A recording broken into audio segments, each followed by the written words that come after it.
roule sans heurts, dans un esprit apaisé, n'en déplaise à des esprits chagrins qui continuent leur travail de sape en essayant d'entretenir le doute et des velléités de trouble.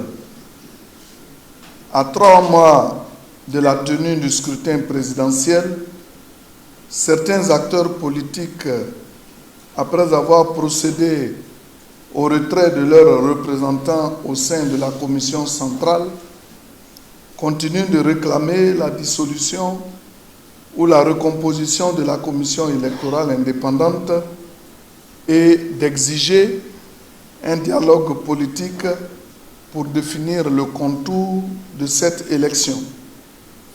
Y a-t-il des mots plus clairs, des actes plus tangibles pour exprimer son refus d'aller aux élections? Ce qu'il faut retenir, c'est que le processus électoral, comme je le disais, est engagé et il est irréversible. Nous avons noté que beaucoup d'intentions de candidature se sont exprimées. Cela est à saluer parce que c'est de bon augure pour la démocratie et l'état de droit. Ce que nous regrettons en revanche, ce sont ces grincements de dents et ces procès en récrimination contre certains dispositifs du processus électoral, notamment la collecte du parrainage. Mesdames et messieurs, ici, il convient de rappeler que l'importance de la fonction du président de la République, c'est-à-dire la magistrature suprême, requiert de remplir des conditions spéciales. Cette disposition vise à exiger du candidat qu'il dispose d'une implantation nationale et à limiter les candidatures fantaisistes. Mesdames et messieurs les journalistes, respecter la Côte d'Ivoire, c'est avant tout respecter les lois de la République. On ne peut pas être d'accord avec l'esprit ou la lettre d'une loi, mais on peut ne pas être, on peut ne pas être d'accord avec l'esprit ou la lettre d'une loi, mais cela ne change rien. La loi reste la loi et il faut la respecter et l'appliquer. Dura lex, sed lex. Cette expression latine veut dire que la loi est dure, mais c'est la loi. Encore qu'ici, nous ne croyons pas que cette disposition de notre code électoral soit aussi dure. L'élection du président de la République est une élection sérieuse. Il faut des femmes et des hommes sérieux qui puissent se prévaloir d'un minimum de soutien au sein de l'électorat pour candidater.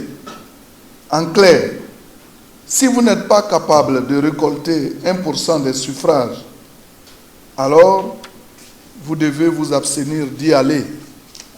La présidentielle n'est pas un rendez-vous d'exhibition politique pour des hommes invisibles en quête de visibilité.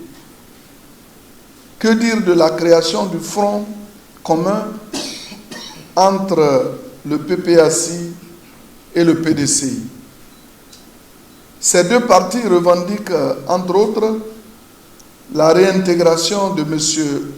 Gbagbo et de M. Tidjane Thiam sur la liste électorale, la révision de la liste électorale, un audit indépendant de la liste électorale, ainsi qu'une réforme de la CEI afin de renforcer sa neutralité et assurer une proclamation transparente des résultats bureau de vote par bureau de vote, mais également l'ouverture d'un dialogue politique impliquant les forces politiques de la société civile. Cette énumération n'est pas exhaustive, mais je voulais m'arrêter là. Est-il sérieux, à 3 mois de la présidentielle du 25 octobre, d'envisager une révision de la liste électorale, là où il est demandé en même temps une réforme de la CEI pour renforcer sa neutralité? Question. Peut-on réclamer en effet une CEI plus neutre et y retirer en même temps ses représentants, ou refuser de désigner ses représentants dans les CEI locales en dépit des multiples interpellations de la CEI? Voici des partis qui exigent une CEI plus neutre et qui posent des actes susceptibles d'atteindre la neutralité de cette même CEI. Des partis qui parlent de dialogue politique avec le pouvoir, avec un couteau entre les dents. Souvenez-vous des propos de M. Gbagbo tenus lors d'un meeting à Dabou qui disait, et je cite, « S'ils veulent la bagarre, on va se battre ». Ou qui défiait en disant, « Je m'appelle Gbagbo, est-ce qu'ils sont au courant ?» Mesdames et messieurs les journalistes, il est inutile de chercher une grille de lecture pour essayer de comprendre le comportement de lézard du couple PDCI-PPACI, car leurs propres militants sont perdus, désemparés et déboussolés face à l'intransigeance de leurs dirigeants. Le RHDP, quant à lui, est un parti de paix et de dialogue. La semaine dernière, cela s'est encore confirmé à travers la rencontre qui a permis, le 16 juillet dernier, de poser les bases d'un dialogue constructif avec la CAP Côte d'Ivoire. La coalition de l'opposition a posé ses revendications. Le PDCI, avec le RHDP, bien sûr, l'avait fait bien avant, mais sans nous rencontrer. Et le RHDP a formulé face donc à la CAP Côte d'Ivoire ses exigences en définissant le cadre des futurs échanges. Oui au dialogue, mais dans le respect des lois et des engagements pris. Cette position du RHDP est constante depuis plusieurs mois. Il est bon de signaler que c'est une délégation du RHDP composée du secrétariat exécutif et de plusieurs autorités, membres du parti, qui s'est déplacée chez Mme Simone Gbagbo pour échanger avec sa coalition. C'est un acte plein d'humilité et de fraternité que nous saluons. Nous espérons simplement que ces discussions se poursuivent dans un esprit apaisé et déboucheront sur des compromis de nature à renforcer la confiance autour du processus électoral. Un autre point que nous voudrions souligner, sans en rajouter à la polémique, est la rencontre entre le président Alassane Ouattara et Emmanuel Macron à Paris. Une rencontre qui s'est tenue au terme de la visite privée du chef de l'État ivoirien qui vient de séjourner quelques jours en France. Certains ont voulu donner à celle-ci une résonance particulière avec des commentaires parfois désorientés. En réalité, cette rencontre s'inscrit dans le cadre traditionnel des relations privilégiées qu'Abidjan entretient avec Paris depuis des décennies. Elle n'est pas liée à l'élection présidentielle, comme certains tenteraient de le faire croire. Des confidences livrées par des sources indiscrètes mais fiables attestent que cette rencontre n'avait pas pour objet l'organisation de l'élection présidentielle en Côte d'Ivoire. Ce n'est donc pas parce qu'il y a des élections en Côte d'Ivoire dans 3 mois que cette question doit forcément être au centre des échanges entre les présidents ivoiriens et français. D'importants sujets d'intérêt commun ont toujours été au cœur de cette coopération. Je voudrais inviter nos adversaires à moins fantasmer autour de cette rencontre qui s'inscrit dans l'ordre normal des choses entre 2 pays amis. Au total, mesdames et messieurs, le RHDP reste concentré sur son objectif, qui est de remporter la prochaine élection présidentielle dès le premier tour avec son illustre candidat, le président Alassane Ouattara. Le président a été sollicité massivement par ses compatriotes pour des raisons objectives, et bientôt, comme il a promis lui-même, il va se prononcer. Personnellement, je crois que cette annonce dépasse le cadre du RHDP, car aujourd'hui, c'est toute la Côte d'Ivoire qui place en cet homme d'État exceptionnel tout son espoir.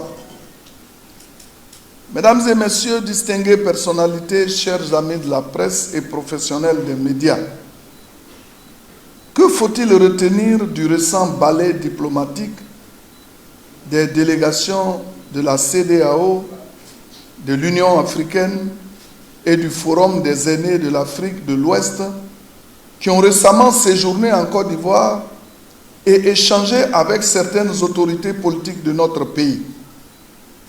Sont-elles venues, comme certains tentent de le faire croire, exercer une pression particulière sur nos autorités?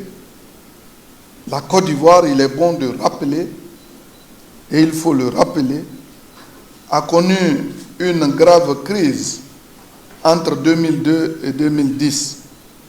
Dans le cadre du règlement de cette crise, il y a eu plusieurs médiations et interventions initiées par des organisations et acteurs internationaux de premier plan. Aujourd'hui, le contexte n'est plus le même. La Côte d'Ivoire a tourné la page de la crise et nous sommes dans la normalité avec des institutions qui fonctionnent régulièrement. Les différentes délégations qui nous ont visités ne sont pas venues imposer quoi que ce soit à qui que ce soit. Leur démarche s'inscrit dans le cadre normal de ce qu'elles font lorsqu'il y a des élections importantes dans tous les pays. Je peux même ajouter que c'est par rapport à l'intérêt que ces organisations portent à la Côte d'Ivoire et eu égard à ce que représente notre pays dans la sous-région, qu'elles sont venues s'enquérir sur place de la situation qui prévaut. La Côte d'Ivoire est en paix. Interrogez seulement les Ivoiriens et ils vous le diront. En temps de paix, où les institutions fonctionnent, il n'est point besoin d'intervention extérieure pour adresser des questions d'ordre politique. Pour preuve, en 2020, quand il y a eu le CNT, la Côte d'Ivoire a fait appel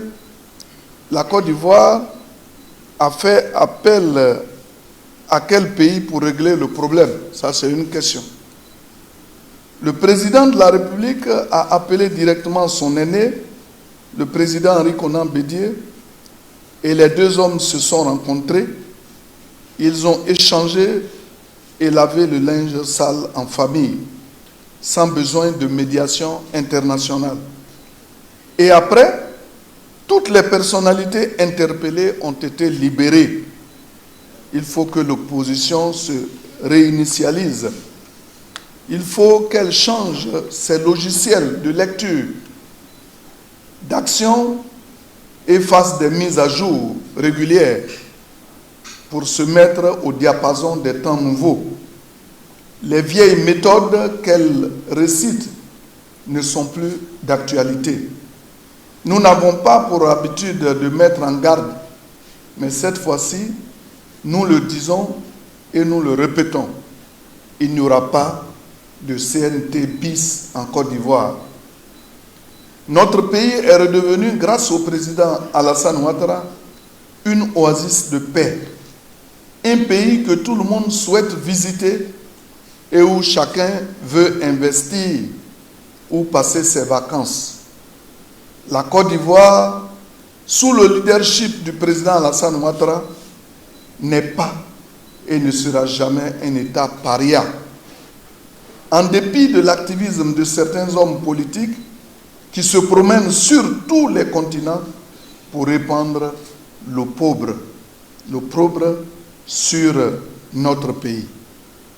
Sous le président Houphouët-Boigny, la Côte d'Ivoire a vécu en paix.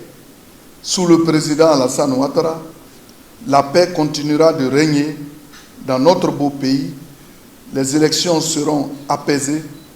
Elles seront ouvertes à tous ceux qui peuvent compétir au regard de la loi.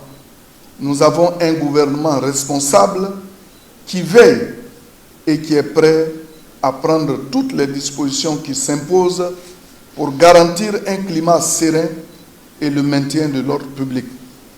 Le président Alassane Ouattara est un homme qui ne parle pas au hasard. Et comme il ne cesse de le rappeler, les élections seront apaisées. Cette promesse sera tenue.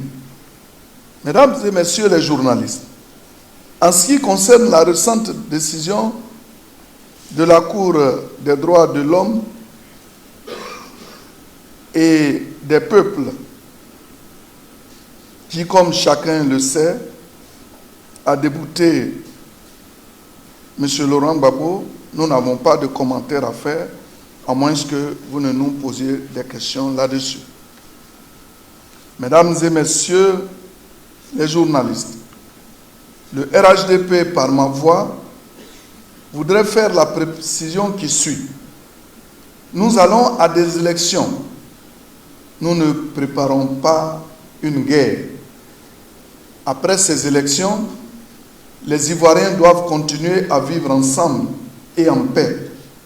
L'élection présidentielle n'est pas un prétexte pour jeter l'opprobre sur son propre pays, aussi bien en interne qu'à l'extérieur. Que ceux qui s'adonnent à ce jeu ont-ils réellement un amour pour ce pays? Quel pays entendent-ils diriger demain si par extraordinaire, et là je touche du bois, ils arrivent au pouvoir? Nous avons découvert récemment par hasard sur les réseaux sociaux un jeune homme qui disait ceci en substance, et je cite: pendant les périodes électorales, certains hommes politiques envoient leurs enfants à l'extérieur et nous jettent, nous autres, qui sommes restés au pays, à la rue pour manifester et pour marcher. Mais plus jamais nous n'allons faire cela.